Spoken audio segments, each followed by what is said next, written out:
شروع اللہ کا نام لے کر جو بڑا مہربان نہایت رحم والا ہے۔ حامیم، اس کتاب روشن کی قسم کہ ہم نے اس کو ایک مبارک رات میں نازل فرمایا، ہم تو خبردار کرنے والے ہیں۔ اسی رات میں تمام حکمت کے کام فیصل کیے جاتے ہیں، یعنی ہمارے ہاں سے حکم ہو کر بے شک ہم ہی فرشتوں کو بھیجتے ہیں۔ یہ تمہارے پروردگار کی رحمت ہے، وہی تو سننے والا ہے، جاننے والا ہے۔ آسمانوں اور زمین اور جو کچھ ان دونوں میں ہے سب کا مالک، بشرطے کہ تم لوگ یقین کرنے والے ہو۔ اس کے سوا کوئی معبود نہیں، وہی زندگی دیتا ہے اور وہی موت دیتا ہے، وہی تمہارا اور تمہارے پہلے باپ دادوں کا پروردگار ہے۔ لیکن یہ لوگ شک میں پڑے کھیل رہے ہیں۔ تو اس دن کا انتظار کرو کہ آسمان سے صاف دھواں نکلے گا جو لوگوں پر چھا جائے گا، یہ درد دینے والا عذاب ہے۔ اس وقت وہ کہیں گے کہ اے پروردگار، ہم سے اس عذاب کو دور کر، ہم ایمان لاتے ہیں۔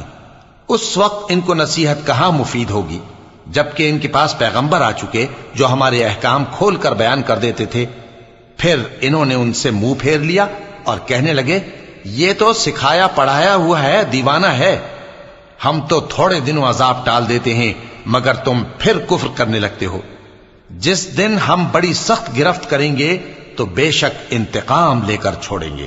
اور ان سے پہلے ہم نے قوم فرعون کی آزمائش کی اور ان کے پاس ایک عالی قدر پیغمبر آئے جنہوں نے یہ کہا کہ اللہ کے بندوں یعنی بنی اسرائیل کو میرے حوالے کر دو، میں تمہارا امانت دار پیغمبر ہوں، اور اللہ کے سامنے سرکشی نہ کرو، میں تمہارے پاس کھلی دلیل لے کر آیا ہوں، اور اس بات سے کہ تم مجھے سنگسار کرو، میں اپنے اور تمہارے پروردگار کی پناہ لے چکا ہوں، اور اگر مجھ پر ایمان نہیں لاتے تو مجھ سے الگ ہو جاؤ۔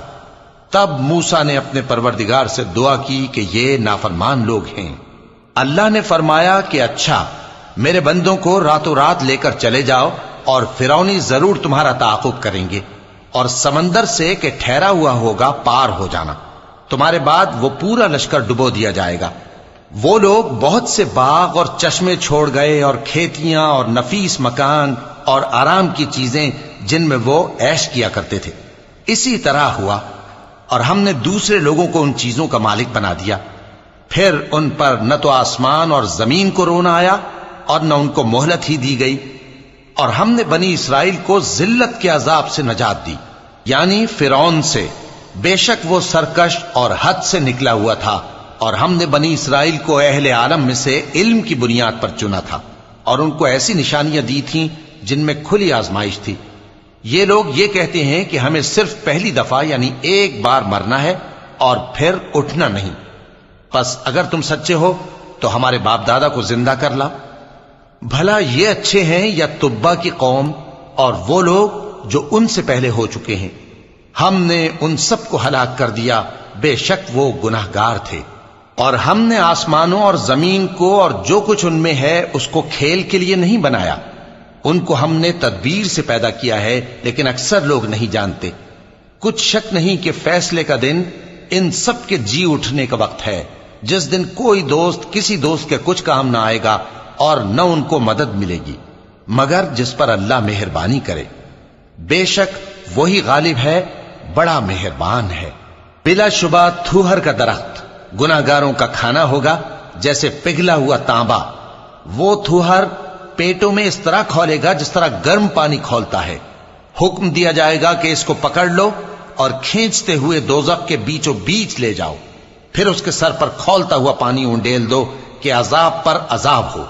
اب مزہ چکھ، تو بڑی عزت والا اور سردار تھا۔ یہ وہی دوزخ ہے جس میں تم لوگ شک کیا کرتے تھے۔ بے شک پرہیزگار لوگ چین کے مقام میں ہوں گے، یعنی باغوں اور چشموں میں باریک اور دبیز ریشم کا لباس پہن کر ایک دوسرے کے سامنے بیٹھے ہوں گے۔ وہاں اس طرح کا حال ہوگا، اور ہم بڑی بڑی آنکھوں والی حوروں کو ان کی بیویاں بنا دیں گے۔ وہاں امن و اطمینان سے ہر قسم کے میوے منگائیں گے اور کھائیں گے، اور پہلی دفعہ کے مرنے کے علاوہ موت کا مزہ پھر نہیں چکھیں گے، اور اللہ ان کو دوزخ کے عذاب سے بچا لے گا۔ یہ تمہارے پروردگار کا فضل ہے، یہی تو بڑی کامیابی ہے۔ ہم نے اس قرآن کو تمہاری زبان میں آسان کر دیا ہے تاکہ یہ لوگ نصیحت حاصل کریں، پس تم بھی انتظار کرو، یہ بھی انتظار کر رہے ہیں۔